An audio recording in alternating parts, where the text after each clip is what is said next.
दिल्ली का धुआं, गुड़गांव का ट्रैफिक और नोएडा की जैम्ड जिंदगी, इसके बीच 2019 में एक स्टार्टअप की एंट्री हुई और वो बोले कि हम बनाएंगे क्लीन मोबिलिटी, हम ईवी फ्लीट्स लाएंगे, हम ओला उबर की दुकान बंद करवा देंगे। नाम था blue smart. All electric ride hailing, zero surge, zero cancellation और जीरो पॉल्यूशन।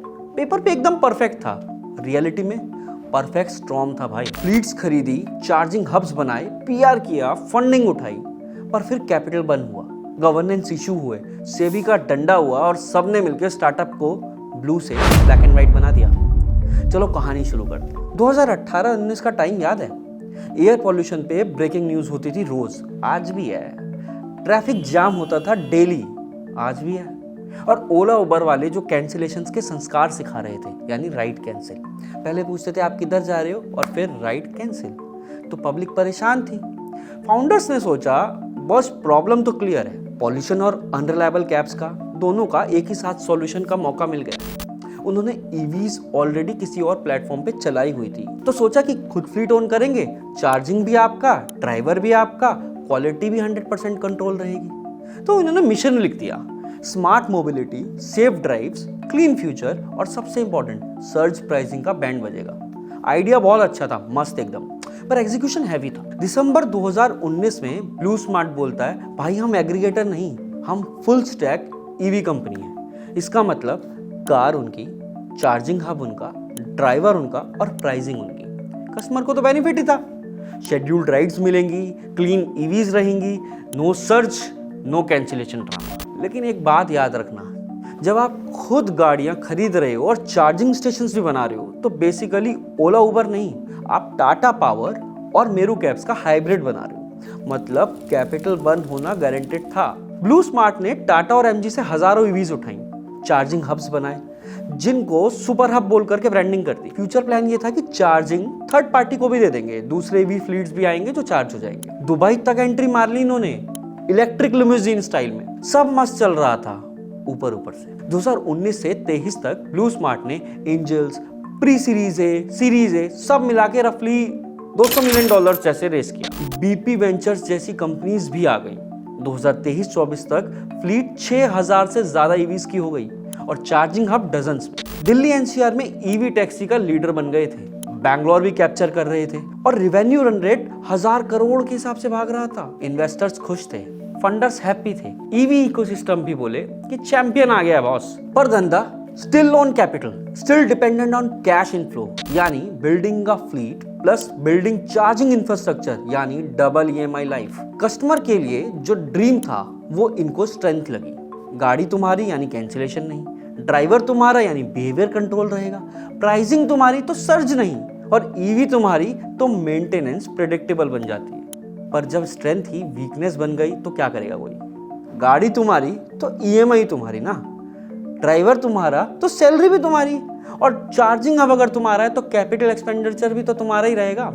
बैटरी डिग्रेडेशन हुई तो हेडेक भी तो तुम्हारा। मॉडल खुद बोल रहा है, भाई मुझे रोज नया पैसा चाहिए, यूटिलाइजेशन से थोड़ा भी गिर गया तो फिर पिटोंगे। ओला उबर मॉडल एसेट लाइट है, blue smart model asset heavy का बाप बन गया था, इसीलिए बराबर फंडिंग चाहिए होती थी। पर जब फंडिंग क्लाइमेट नॉर्मल होता है ना तो सब मस्त होता है, लेकिन जब थोड़ी सी भी हवा बदलती है तो मॉडल अच्छे हिल जाते हैं। और फिर आया एक प्लॉट ट्विस्ट। जिस तरह वेब सीरीज में विलेन आता है, लास्ट में एंट्री मारता है, यहाँ विलेन का इशू था गवर्नेंस। ब्लू स्मार्ट का लिंक जेंसॉल इंजीनियरिंग से था, एक लिस्टेड कंपनी। सेबी ने एलिगेशन लगाई कि को फाउंडर ने जेंसॉल के पैसे पर्सनल यूज में उड़ाए हैं। अब हालत समझो, आप ऑलरेडी कैश बर्न स्टार्टअप हो, आप फाउंडर पर गवर्नेंस से एलिगेशन लग गए, तो लेंडर का ट्रस्ट गया, पार्टनर का सपोर्ट गया, सब नीचे आ जाता है। रिलेटेड पार्टी ट्रांजैक्शन में भी क्लैरिटी मिसिंग थी। इन्वेस्टर्स बोले ट्रांसपेरेंसी किधर है भाई? मार्केट में हवा चल गई कि कॉर्पोरेट गवर्नेंस का लफड़ा है। अब स्टार्टअप में ट्रस्ट टूट जाए तो फंडिंग की ऑक्सीजन बंद हो जाती है एकदम। तो अप्रैल 2025 में सेबी का ऑर्डर आया, को फाउंडर्स को सिक्योरिटीज मार्केट से बैन किया गया। और अगले ही दिन ब्लू स्मार्ट ऐप पे कोई राइड अवेलेबल नहीं थी। दिल्ली, बैंगलोर, मुंबई सब जगह सर्विस बंद। पब्लिक समझी कि शायद कोई टेक्निकल इशू होगा, लेकिन रियलिटी ये थी कि स्टार्टअप का ना डेथ हो गया था। क्रेडिटर्स ने पेमेंट डिफॉल्ट का केस डाल दिया, एनसीएलटी ने इंसॉल्वेंसी एडमिट कर ली इनकी और टेक आर्म भी इंसॉल्वेंसी पर चली गई 5.8 करोड़ के ड्यूज पर। अगले हफ्ते सोशल मीडिया पर viral video dusty blue smart EV cars charging hub में खड़ी थी, बिल्कुल ज़ॉम्बीज की तरह, बस धक धक नहीं कर रही थी। और फिर दिल्ली में EV fire cell, used blue smart EV खरीदने सब पहुंच गए, राइवर ऑपरेटर भी, एवेरा भी लपका एकदम से। ऐसे खत्म हुई एक प्रीमियम ईवी टैक्सी कंपनी की कहानी। अब हमको क्या सीखने को मिला इससे? सबसे पहला फंडा, मिशन से पेट नहीं भरता, यूनिट इकोनॉमिक्स से भरता है। ईवी फ्यूचर कूल है, पर अगर आप फ्लीट और इंफ्रा खुद बिल्ड करोगे तो फंडिंग ड्रॉट में डूब ही जाओगे।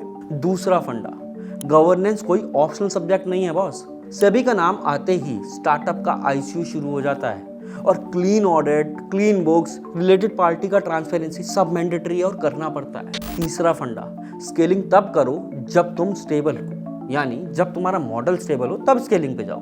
दुबई जाने से पहले दिल्ली में मॉडल को प्रॉफिटेबल बनाओ, वरना ग्लोबल एक्सपेंशन के चक्कर में ग्लोबल एक्सपेंडिचर कर बैठोगे। अगर ब्लू स्मार्ट थोड़ा सीधा रास्ता लेता तो पिक्चर डिफरेंट हो सकती थी।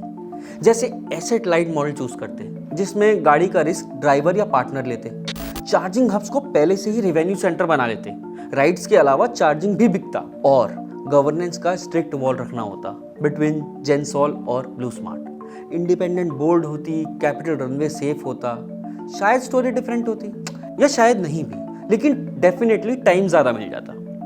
ब्लू स्मार्ट ने एक चीज तो प्रूव कर दी कि इंडिया ईवी मोबिलिटी के लिए रेडी है। कस्टमर्स ईवी राइड पसंद करते हैं, रिलायबिलिटी और क्लीन कार्स मैटर करते हैं। पर एक और चीज प्रूव हुई है, जो बिजनेस डबल कैपेक्स पे चलता है वो डबल रिस्क भी लेके आता है, और गवर्नेंस का एक छोटा सा डेंट भी पूरा शिप डुबा देता है। सो एंटरप्रेन्योर्स, ईवी का क्लाइमेट टेक काफी ग्लैमरस लगता है, पर धंधा सिर्फ इंस्पिरेशन पे नहीं, एग्जीक्यूशन और कैपिटल डिसिप्लिन पे चलता है। अगर आप होते ब्लू स्मार्ट के फाउंडर तो क्या अलग करते? कमेंट्स में बताओ।